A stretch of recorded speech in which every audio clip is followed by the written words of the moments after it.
아마도 우리 브랜드가 오늘 문을 닫습니다 라고 했을 때 아쉬워할 고객이 생각보다 많지 않을 수도 있습니다. 어쩌면 없을 수도 있어요. 우리가 약속했던 고객들한테 자꾸 점점 멀어지거나 혹은 되게 다양한 산발적인 일들을 하면서 그분들한테 잊혀지게 될 확률이 굉장히 높아지게 됩니다. 유의미하게 계속해서 누적되고 쌓여가고 있는지 그런 것들을 확인해 보시면 좋을 것 같습니다. 그래서 그런 것들이 하나의 어떤 브랜딩이 잘 되어가고 있다라는 지표라고 볼 수도 있거든요. 네, 안녕하세요. 오늘은 브랜드를 운영하면서 생각해보면 좋은 질문 6가지를 준비해봤습니다. 그래서 오늘 내용들은 스레드에서 제가 올리는 컨텐츠들을 기반으로 만든 내용이고요. 그리고 그 댓글들에서 또 질문들이나 혹은 다양한 의견들이 있을 때 제가 이런 것들을 조금 종합해서 만들어보는 콘텐츠니까 오늘 드리는 질문들에 한번 답변도 해보시고 깊게 생각을 해보시면서 우리 브랜드가 지금 현재 어떤 문제가 있는지 어떻게 방향성을 잡고 나아가야 될지 고민해보시면 좋은 시간이 될 수 있을 거라고 생각이 됩니다. 우선 첫 번째 질문 한번 드려볼게요. 우리 브랜드는 누구를 위한 브랜드일까? 라는 질문입니다. 이 질문 자체가 타겟 고객에 대한 질문이기 때문에 굉장히 기초적이고 기본적인 질문이지만 상당히 중요한 질문이라고 할 수 있습니다. 사실 우리가 브랜드를 런칭할 때 이미 제품이 나와 있는 상태에서 제품을 런칭하는 상황도 많고 또 제품이 이미 나와 있다 보니까 그것에 맞는 고객들을 찾는 것들이 진행이 되거든요. 그래서 우리가 타겟 고객을 설정하는 것들이 상당히 쉽지 않은 경우들이 많습니다. 그리고 심지어는 이런 것들에 대해서 크게 고민하지 않고 제품을 판매하고 있거나 혹은 굉장히 넓은 의미의 어떤 타겟 고객을 가지고 예를 들어서 뭐 여성 20대, 30대를 우리는 겨냥하고 있습니다. 이 정도의 어떤 방향성과 타겟 고객을 가지고 움직이는 브랜드들도 많습니다. 물론 그런 것들이 의미가 있을 수도 있고 또 카테고리에 따라서 그런 것들이 적용된 다음에 세분화될 수도 있겠지만 사실 우리가 이런 것들을 계속해서 지속적으로 고민하지 않으면 어느 순간 방향성을 잃게 될 수도 있고 또 매출에 집중하다 보면 정작 우리가 하려고 했던 우리가 약속했던 고객들한테 자꾸 점점 멀어지거나 혹은 되게 다양한 산발적인 일들을 하면서 그분들한테 잊혀지게 될 확률이 굉장히 높아지게 됩니다. 그래서 이게 굉장히 기본적인 질문이지만 여러분들이 한번 고민해 보시면서 우리가 설정했던 고객들과 관계를 잘 유지하고 있나? 라고 생각을 좀 해보시면 좋을 것 같습니다. 두 번째는 정말 고객의 문제를 제대로 해결하고 있나? 라는 질문인데요. 이 질문은 조금 예민할 수도 있는 부분이 아무래도 제품의 어떤 질이나 품질 이런 것들에 대한 답변을 할 수밖에 없는 질문이기 때문에 조금 예민할 수도 있습니다. 현장에서 돌아다니다 보면은 생각보다 기본보다 준비가 되어 있지 않은 제품들이 정말 많습니다. 여러분들도 아마 소비를 많이 해보시면서 경험을 하고 계실 거예요. 내가 필요해서 물건을 샀는데 소비를 해봤는데 생각보다 질이 굉장히 떨어지거나 혹은 뭐 잘 부서진다거나 혹은 굉장히 불친절한 서비스를 받았다거나 이런 여러 가지 제품과 서비스에 대한 준비되어 있지 않는 모습들을 여러분들을 많이 보셨기 때문에 실망도 많이 하셨을 거예요. 그래서 그런 것처럼 우리가 생각하는 것보다 많은 브랜드들이 기본보다 안 되어 있는 제품과 서비스를 제공하고 있다라는 말씀을 꼭 드리고 싶습니다. 설사 우리 브랜드가 이런 거에 대해서 굉장히 중요하게 생각하고 있고 또 잘 유지하고 있다 하더라도 우리가 놓친 것은 없는지 또 조금 더 집중해야 될 부분들은 뭐가 있는지 이런 것들을 한번 생각해 보시면서 질문에 답변을 해보시면 도움이 되실 거라고 생각이 듭니다. 3번은 제품은 점점 고도화되고 있나? 라는 질문입니다. 이번에서 말씀드렸던 것처럼 사실 우리의 제품이 어떤 기준점을 넘어섰고 그리고 품질 자체가 어떤 평가가 이미 되었기 때문에 고객들이 충분히 만족도를 누리고 그거에 대해서 반응도 좋으시고 또 재구매율도 어느 정도 있는 상황이라면 충분히 잘하고 있다고 생각할 수 있습니다. 하지만 우리가 동일한 카테고리에서 치고 들어오는 경쟁사들의 제품들 또 심지어는 낮게 가격을 책정해서 들어오는 경쟁사들의 제품과 경쟁하면서 이기려면은 우리의 제품도 계속해서 고도화 돼가고 또 점점점 또 발전해 나가야지만 기존의 고객들도 계속해서 우리 브랜드를 기억해주고 소비할 수 있게 됩니다. 하지만 그것을 더 이상 고도화하지 않는 경우들도 많이 있거든요. 그래서 어떤 분들은 우리가 제품이 더 이상 고도화할 수 있는 제품이 아니다 라고 말씀하시는 분들도 계시지만 그 제품뿐만 아니라 그 제품을 소비하는 어떤 환경들 또 절차들 이런 여러 가지 것들을 세부적으로 계속해서 지켜보시면 다양하게 어떤 제품과 서비스와 경험의 어떤 그런 과정들을 다 개선할 수 있는 포인트들이 분명히 있습니다. 그리고 똑같은 포인트더라도 또 어떤 기술의 발전이나 내부적인 어떤 성장이나 이런 것들로 인해서 우리가 조금 더 양질의 서비스를 제공할 수 있는 환경을 조성할 수 있으니까요. 한번 세밀하게 천천히 둘러보시면서 우리 제품과 서비스를 사용하시는 고객들한테 불편한 점은 없으신지 또 그런 과정 중에 불편한 과정은 없으신지, 이런 과정에서 어려움이 있다라고 또 댓글 달아주시는 분들이 있다면 그것도 자세히 살펴보시고, 이런 프로세스들이 계속해서 지속적으로 이어져야지만 우리의 제품이 계속해서 고도화돼 가고, 또 그것을 바탕으로 고도화돼 가고 있는 것들을 지켜본 고객들이 신뢰를 쌓게 되고, 또 그 신뢰 자체가 다른 경쟁사들이 우리를 함부로 넘볼 수 없는 진입장벽을 만들어주기 때문에 우리의 제품과 서비스를 점점점 고도화하는 것은 굉장히 중요하다고 말씀드릴 수 있습니다. 그래서 정체되어 있다기보다는 설사 우리가 브랜드가 어느 정도 좀 성장이 되고 어느 정도 수준을 이루었다 하더라도 계속해서 양질의 서비스를 제공할 수 있도록 노력하는 모습들이 보여져야 되고, 또 전달되어야 되고, 또 그분들이 경험할 수 있게끔 제공이 되어야 한다 말씀을 드리고 싶습니다. 자, 네 번째는 재구매율이 올라가고 있나? 라는 질문입니다. 사실 재구매율이라는 것 자체가 이 브랜딩의 핵심이라고 저는 생각을 해요.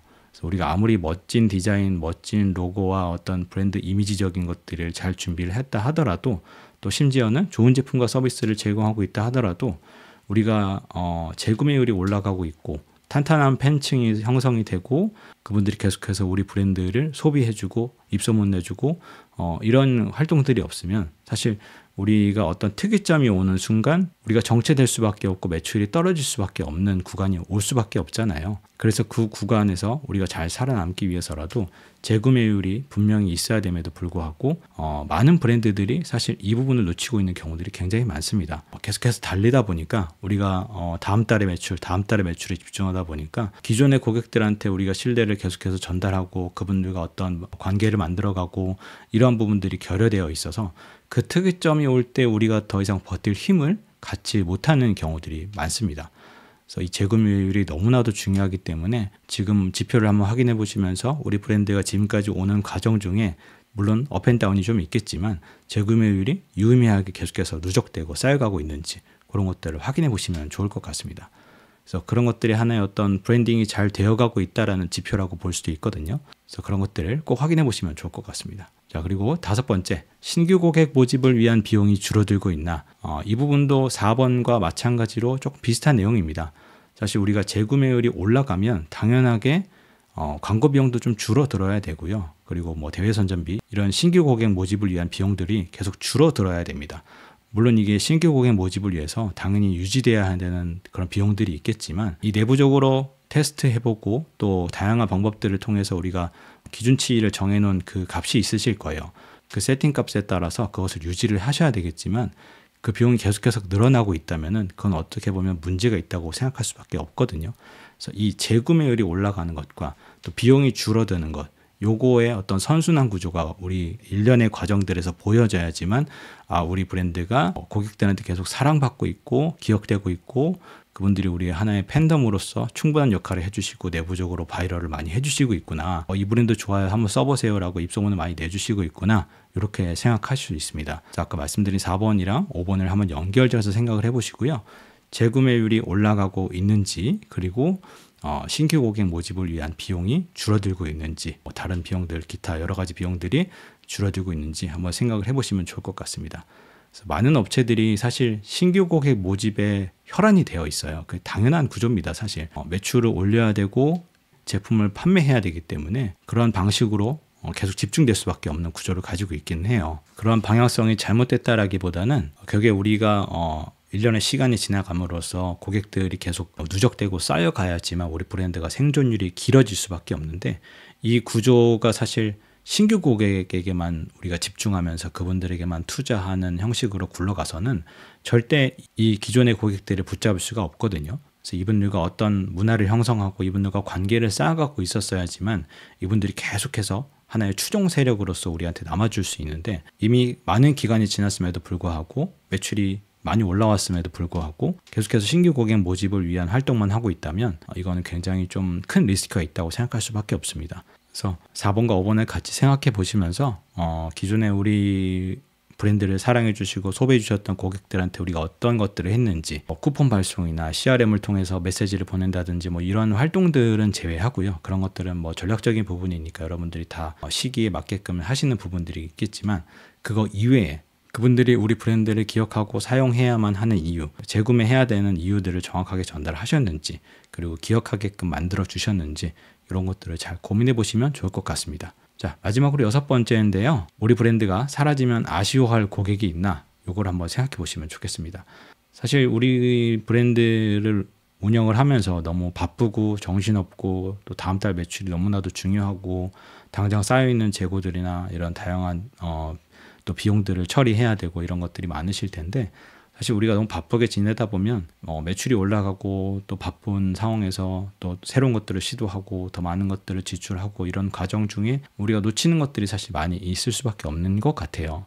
그래서 우리가 브랜드를 런칭하고 또 제품을 고객들한테 평가받고 또 고객들한테 만족도를 전달하면서 지금까지 온 게 너무나도 대단한 일이지만 우리가 그 과정 중에서 해야 될 정말 브랜딩 핵심적인 것들을 놓쳤다면은 아마도 우리 브랜드가 오늘 문을 닫습니다 라고 했을 때 아쉬워할 고객이 생각보다 많지 않을 수도 있습니다. 어쩌면 없을 수도 있어요. 왜냐하면 고객들은 이미 너무나도 좋은 선택지들이 많고요. 그리고 내가 필요에 따라서 내 감정에 따라서 얼마든지 죄책감 없이 다른 브랜드를 편하게 선택할 수 있기 때문에 여러분들이 브랜드가 사라진다고 해서 아쉬워할 분들이 없을 수도 있습니다. 이게 굉장히 비참한 소리일 수도 있겠지만 사실 우리가 소비하는 그런 형태만 돌아봐도 이게 그렇게 잔인한 형태가 아니라는 것을 우리가 알 수 있을 거예요. 그래서 우리가 필요에 따라서 어떤 제품을 구매하면은 그 제품이 우리한테 브랜드 이름이 기억되지 않으면 이 제품을 한번 소비하고 나서 엄청난 만족도를 누리지 않았다면 다음번에 기회가 됐을 때 또 비슷한 제품을 사야 되면은 쿠팡이나 스마트 스토어 이런 것들을 열어서 가장 위에 있는 것들 혹은 몇 개 봤을 때 리뷰 괜찮고 마음에 드는 것들을 그냥 편안하게 선택하게 됩니다. 그게 어떤 굉장히 배신하고 이런 행위가 아니잖아요. 그죠?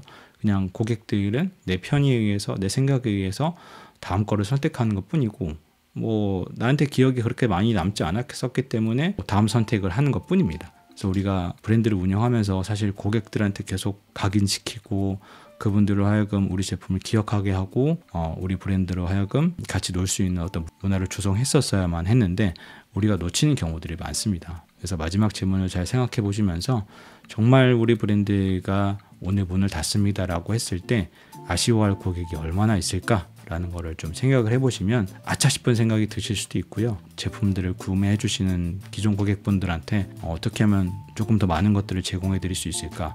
어떻게 하면 우리 브랜드를 조금 더 각인시키고 기억하게 할 수 있고 또 좋아하게끔 만들어 드릴 수 있을까? 라는 고민들을 자연스럽게 하실 수 있게 될 겁니다.